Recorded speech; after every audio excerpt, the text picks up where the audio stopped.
Have you ever wondered what would happen if a veterinary student who barely scraped through his exams suddenly found himself in charge of a practice, complete with a chimpanzee as a patient? Well, in 1962's In the Doghouse, that's exactly what happens. Starring Leslie Phillips at his charming best, this British comedy takes us on a chaotic journey of misadventures, rivalries, and a surprising royal appointment. In the Doghouse is one of those films that embodies classic British humour, witty, light-hearted, and full of slapstick moments. It's got an underdog protagonist, quite literally, a scheming rival, and, of course, a lot of animals causing trouble. If you love the classic comedies of the era, this one's worth a watch. Leslie Phillips plays Jimmy Fox Upton, a veterinary student who's got more enthusiasm than actual skill. He's failed his finals not once, not twice, but 3 times. Passed out.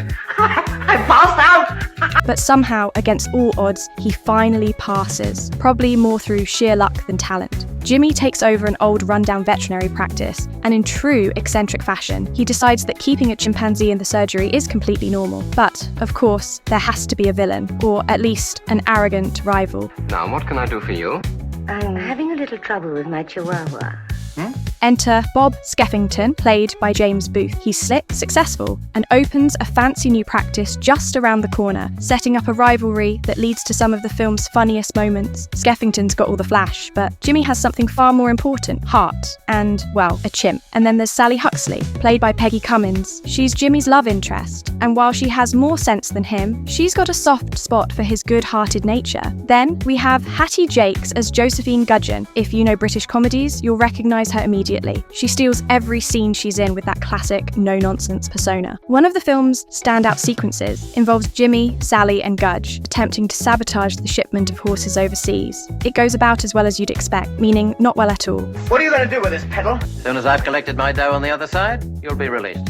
They end up tied up in the back of a lorry with the horses, only to be rescued by Sally's ever-resourceful chimpanzee. It's moments like these that give the film its charm. Silly, yes, but also undeniably fun. The film culminates in a surprising twist. Jimmy's antics land him in the newspapers. I'd be the laughingstock of the profession. I'm finished. And suddenly, he's called to Buckingham Palace to treat the Queen's corgis. Yes. Corgi? Yes, of course I understand about corgis.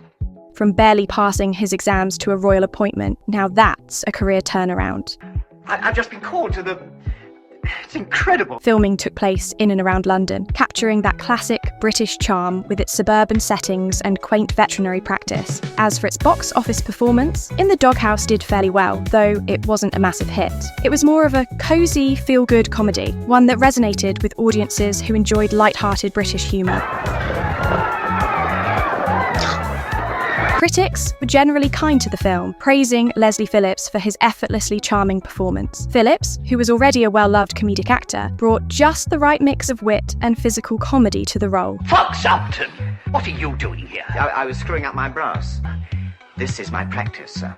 While the film didn't break new ground, it delivered exactly what it promised. A fun, family-friendly comedy with plenty of animal antics. Looking back, In the Doghouse is a great example of early 60s British cinema. Simple, light, and packed with lovable characters. It might not be the most well-known film of the era, but for fans of classic comedy, it's a hidden gem. So, what do you think? Have you seen In the Doghouse? Or maybe this is one you'll be adding to your watch list. Let me know in the comments, and if you enjoyed this trip down memory lane, don't forget to like and subscribe for more classic movie retrospectives. Thanks for watching, and I'll see you in the next one. Hello, Mr. Mug. Hello, how's the prince? All right, thank you. Jolly good.